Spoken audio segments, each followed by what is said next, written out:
ઉઠો ઉઠો, હવે કેટલા વાગ્યા સુધી ઊંઘવાનું હે?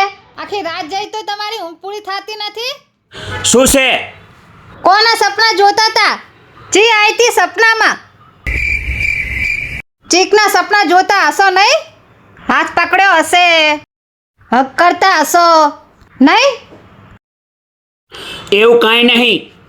હું તો એ વિચારતો હતો કે છોકરાની ફી કેવી રીતે ભરાય, આપણે ઘરની અંદર સેમન થઈ રહ્યો, સેમન ચીરેતા લાવું, આવા બધા વિચાર કરતો હતો. તારા મગજમાં તો ભૂસું ભરેલું છે, આવું ને આવું ભરીને રાખ. તો ઠીક, નકે બીજીને યાદ કરીને તો સટીનું ધાવણ યાદ કરાવી દઈશ. ખબર પડી? હું કોણ? હડકાઈ કૂતરી. એટલે હડકાઈ કૂતરીને પાછી પાડે એવી, એમ કહું છું. તો ઠીક, હું કહું ને કે તમે પાગલ છો તો તમારે કહેવાનું કે હું પાગલ છું તારા પ્રેમમાં. હું કહું ને તમને કંઈ આવડતું નથી તો તમારે એમ જ કહેવાનું કે તું આટલી હોશિયાર છે તો મારે ક્યાં શીખવાની કંઈ જરૂર છે. ઉઠો હવે, જાઓ બ્રશ કરી આવો.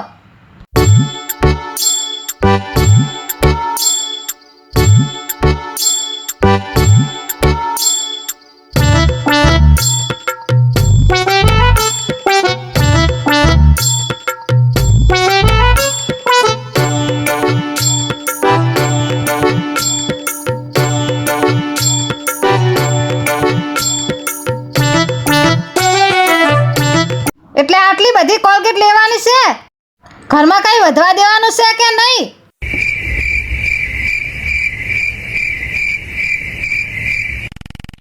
ઘઉંની કણચી જેટલી કોલગેટ લેવાની હોય, આ કેટલી બધી લીધી હે? હે ખબર પડે હે? ખબર પડે હે બુદ્ધિ વગરના? હે ખબર પડે હે? હે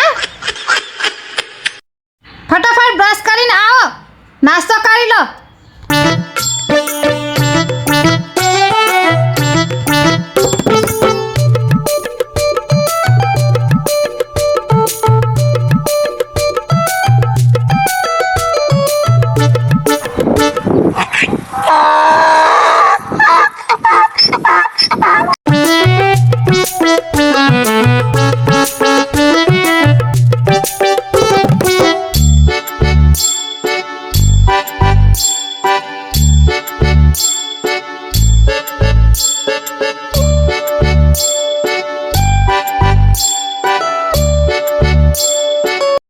बनी चा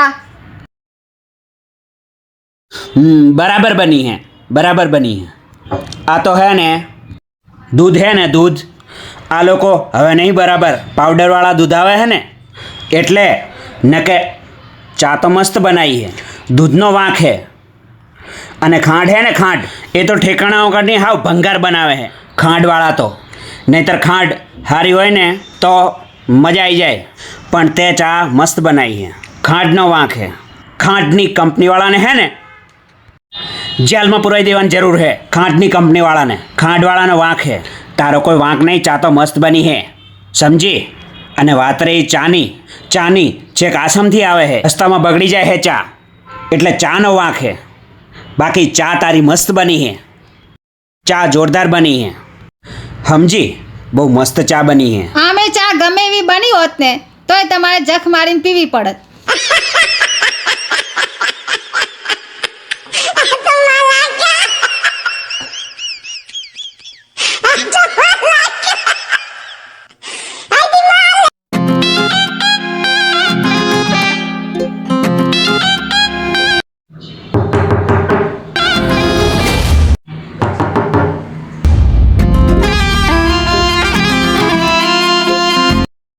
આજે તમે ચમ આટલા લેટ આયા?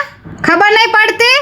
બીજીને કોઈ મળવા ગયા હતા? હે બે શાંતિ રાખ, શ્વાસ તો લેવા દે, ઘડીક વાર મને શાંતિથી બેહવા તો દે.